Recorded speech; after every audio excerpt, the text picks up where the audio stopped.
Unbelievable action, unbelievable patience, or the gutsy comeback here. You had a feeling. You had a good feeling. All right, inside those doors, inside that room across the league, I've heard stories about the greatest World Junior player of all time. And we have him right here, right now. Jordan Eberle welcomes to, but you know, Ebs, I'm going to kick this over because you played with these two guys. Hicks, you played with them during that time. I hear this legendary Jordan Eberle, Team Canada. What was he like then, dude? Yeah, well, you know what I'll say first, Rupper, is it's good to catch up with Ebs. And Ebs, thanks for coming on. I think this is great for the fans. But Doobie and I were both talking earlier, and, you know, I look at the schedule. I'm always keeping up with you, and you haven't been to Canada in over a month. And I know that that's really good for your ego. You know, when you go back, you got people saying, hey, every baby born in Canada in 2009 was named Jordan because of Jordan Eberle. And Ebs, you're so good. It's been like 3 weeks, man. Like, you holding up okay? You haven't come back in a while. Oh, I'm holding up okay. Yeah, we're in the full swing of things. Back to that team, though. I mean, we were just led by such good leadership, Captain Thomas Hickey. Yeah, so there you go. That was the main part. I'll take it of the easy team. on you now. I remember when we first came in, it was right after that, and I started calling you Sidzy because everybody loved it for Sidney Crosby because, I mean, we had Taylor Hall there. Was Nuge there at the time too? But I mean, I think everybody being in Canada, everybody was more hyped for you and for your debut than even these other first overall picks, and for good reason. I don't know if we have the video here, but Abs, you had one of the best first career goals of all time right here. Yeah, you know what? I don't. It was shorthanded too. I don't get many minutes on the PK these days, so it was kind of an anomaly. But yeah, I think nowadays I'd probably just shoot far pad and look for a rebound and try not to go so high risk. I think you're coming out of junior, you got a lot of confidence and you're trying to make plays. Once you get playing in the NHL for a while, you're looking for simple plays. That was honestly one of the best moments of my career. Maybe not personally, but just the atmosphere in that building. We're playing Calgary. It's the first game of the season. I think it was only 1-0 at that point as well. 1 or 2-0 maybe. Game was right there. It was in the third period, and the roof just about came off of this building when this play happened. It was so awesome. Like I said, probably one of, if not the best, first career goals you could have against his hometown team. Speaking of hometown teams, Evs, like we both grew up in Calgary. We've been buddies for a long time, and we watched a lot of Calgary Flames hockey. Like it's hard not to when you're growing up there. And Mika Kiprasov was like God, you know, like 2004 takes the Flames to the Stanley Cup final, and he's everything. And then fast forward, you're in your first game, get an opportunity for your first goal, and it's against Kiprasov. Like, did you have to pinch yourself after that? Oh, yeah, for sure. I mean, you guys remember your first NHL game is pretty special. Family's there.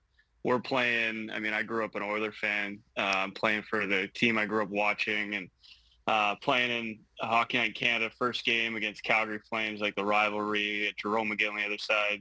It's just, it was surreal. So time's flown by, and here we are today, and it's been a good run so far. That's awesome. Another game that we were speaking of earlier that I remember, and you probably remember this more than me, so you got to walk through it. It was right at the end of the year. I think it was the last game of the year. It's 1-1 against Vancouver, and we ended up winning 7-2. But you and Schultz, Justin Schultz, and Taylor Hall, you guys all hit these crazy bonuses in the third period. It was a nothing game. It didn't matter. It was our last game of the year. But I remember the excitement of everybody in the room and you guys on the ice. And I think you were the only guys that knew what these goals meant, but they were significant bonuses. Do you remember exactly which goals kind of worked into the bonuses?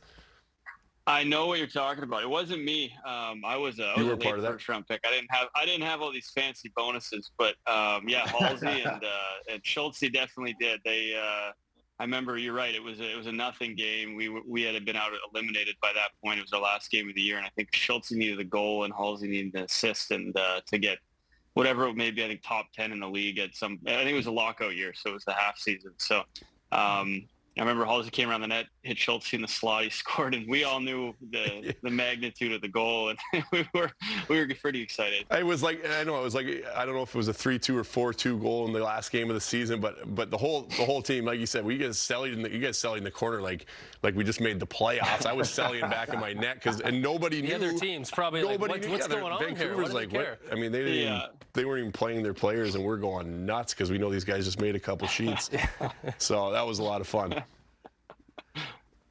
Hey, I remember the Hicks. I don't know if you ever heard this story. One of the best bonus stories I ever heard. And you guys, if you got the other one, share it.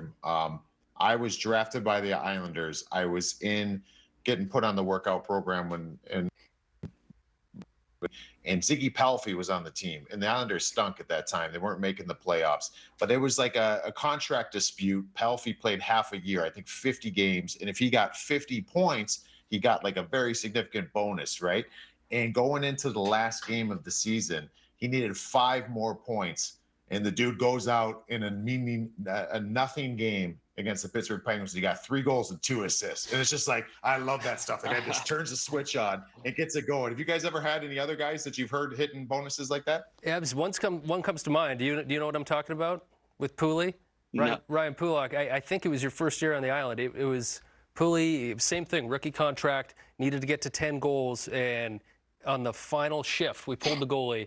He scored a slap shot goal. We all went crazy. The game went into overtime, and I think him and Matt Barzal both hit bonuses that game, and it lifts your entire team up. Like, you absolutely love seeing it for those guys, and they're the ones that feel sheepish, right? Because everyone's out for them in games that don't matter. But those moments always stick with me. But Abs, I do want to share one thing. I know I've given you a tough time, but like we've trained together for our whole lives in the summer, off season, and I think what people don't know is you're maybe one of the most competitive guys that I know, and you're driven, and you take things seriously when it's time to work. But we also had fun with it too. And I look back at Crash Conditioning, it'd be you, myself, Mike Green, NHL guys would funnel in and out. And now you're getting to a point later in your career where we're all retired, and there's not that really competitive edge. You bring guys in. How do you stay so sharp, and how do you really motivate yourself to do what you're doing at your age? Like last year, maybe one of your best NHL seasons. What's the secret to that?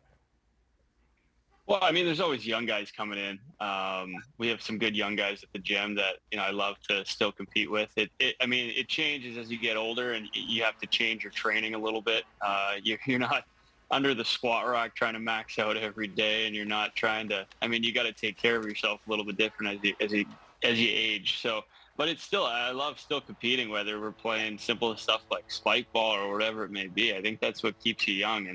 And when you have a good group of young guys to go against, they bring the youth and the energy, and you kind of feed off a bit. So, you always have the option to train at home, but for me, it's just, Crash, he's a good friend. He's a big reason why I've been in the NHL, and you create an atmosphere with that competitiveness. I just love being a part of it.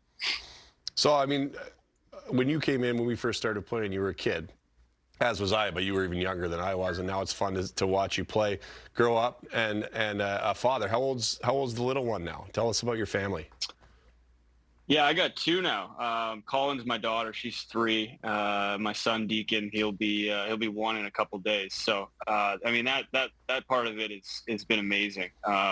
You come into the NHL, you're glistening with excitement, and you're just happy to be there. And then as the years go on, you change a little bit. But fatherhood kind of, I'm sure, like every guy who's played in the league with his kids, kind of puts perspective on things. And you're always going to have highs and lows throughout the season. And when you come home after a low and your kids are, you walk in the door, they're screaming, "Daddy, Daddy." They don't care how the day went. So it kind of puts things into perspective. It's fun. I love bringing them around the rink. Your daughter's banging on the glass before the game, and you're taking them out skating after practice, walking through the locker room. Those are the moments that, make you want to play for a while. Yeah, and I remember Sylvain Lefebvre when I was down in Hamilton, down in the dumps, and wondering if I was going to keep playing or not. He was the coach there, and he said to me, I just had our oldest now at the time. He was only a year and a half, and I remember him saying to me about the dressing room stuff. He said, he said, you want to play and have your kids around the room and have them play long enough so that your kids remember it. And just like you mentioned, that time getting to play and then getting to bring your kids in the room as you get older. I mean, it's such a special time that it makes you want to play as long as you can so that you can get them around and get them to remember all of it. Oh, absolutely. I mean, them even the process of having them see their dad go to work, show a bit of try and create tendencies in them, and not only that, but just obviously this is a sport that's given all of us a lot, and it's a great sport. Keeps kids away from whatever it may be as a young age. It brings in teamwork. You create friends, and just getting them around the rink for me, it's been amazing. Well said, Ebbs. We got a part now we want to get to with you where we're going to show you, it's called What Were You Thinking? We're going to show you some pictures probably over the course of your career and want to know what you're thinking or what was going on in these moments. Doobie, you get this first one. Big boy. I get this first. Well, no, let Hicks take this one. Yeah. Hicks What were you thinking? Not finishing a check, that's for sure. Definitely not finishing the check. Hicks, smooth, skilled skater. I'm just trying to get on the right side of him. I'm sure if you extended this clip, he'd probably blew through the neutral zone past me. So Hicks was a lot better skater than me. All right, I got one coming up for you here, and if it's the one I'm thinking of, it might be more of what was I thinking in this play. Yeah, I think we switched this around. But good Lord, what was I doing? What were you thinking? Freebie, I'm going to guess, is what you were thinking here. Oh, I'm thinking freebie. Oh, totally. Yeah, Doobie's out playing the puck. It's just I'm just trying to get out to the wide side of the net, and he's probably going to give it right to me. That was what I was thinking. All right. Well, I just got told in my ear that you have never scored a goal on me, so fortunately, that one didn't go in. I'd love to see how that play continued there, though. Yeah, I would have taken the over. I would have bet that you had scored a goal on me, but that's nice to hear. All right, we got another one coming up here. You're in rare form here at the top of the crease. Yeah, right. What? Yeah, that's my office now. Yeah. I'm probably about to wind up and swing. What are you doing here? That looks like one of the 0 goals I scored against you. That's probably why I was in front of the net. That's why I don't go to the net.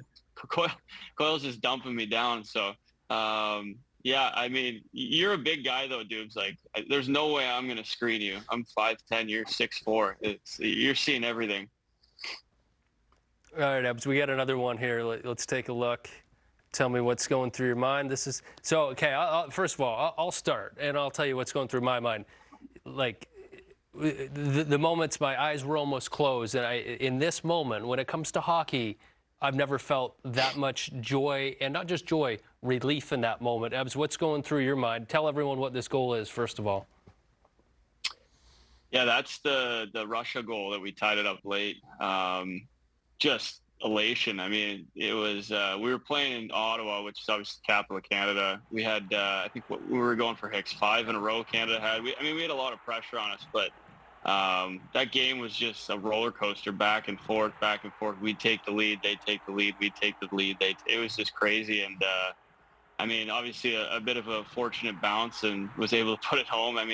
I didn't know how much time was on the clock, but it was an exciting moment for the group there. Obviously, we capped it off with a gold medal a game later, and for me, it kind of springboarded my career, gave me the confidence that obviously I could play with some of the best. Yeah, I was like, the one thing about that goal that I say to everyone, the moment that puck went into the net, we had won the game, and that was to tie it up. If Ebbs doesn't score there, tournament's over, and maybe we're playing for a bronze medal. So much pressure on guys at young ages. I love watching the World Juniors, but I always take a step back and go, these guys are going through a lot. But as soon as that puck went in the net, the game was over. I knew we were winning, and Ebbs, you ended up scoring in the shootout that game, I believe. But it's just crazy what the momentum will do. And at that moment right there, I knew we had beat Russia, even though we had overtime to play. And even though we had a shootout, you could just feel it. What a goal that was. Well, I can't imagine what you guys are feeling. I'm older, and I remember watching this play and what I was feeling. Being Canadian as well and having played World Juniors and whatnot, I was going crazy, and I wasn't even part of this game, so I can't even imagine what you guys are going to feel. And like you mentioned, Ebbs, you went in the shootout and went back, or forehand, backhand to put it away, correct? Yeah, I wish I still had that in the repertoire. I feel like I haven't scored a shootout goal in 8 or 9 attempts, so maybe I need to go back to that. Remember, we talked high glove or forehand, backhand. That's it. Yeah, you know what? You were good with giving tips out. Not many goalies do that, but I give you credit. You were, especially as a young guy coming in, you were good at giving some advice out. Hey, how about some of the names we saw on that squad? Rip off some of them that we didn't see. I mean, we saw there PK, we saw JT. Who else was on that team? Oh, Jamie Benn, Ryan Ellis. Who else we got? Tyler Myers, Thomas Hickey, Petrangelo, Cody Hodgson, Petrangelo. Well, I feel like we're missing a ton. Tyler Ennis. We're missing some good ones too. Like that was a loaded group. Who was in that? Dustin Tokarski. Ticker. Yeah, and Ticker. Calvin was it Ticker? Chet. Yeah, it was. Yeah, right. yeah, and Chet. That's who it was. Picard. Oh.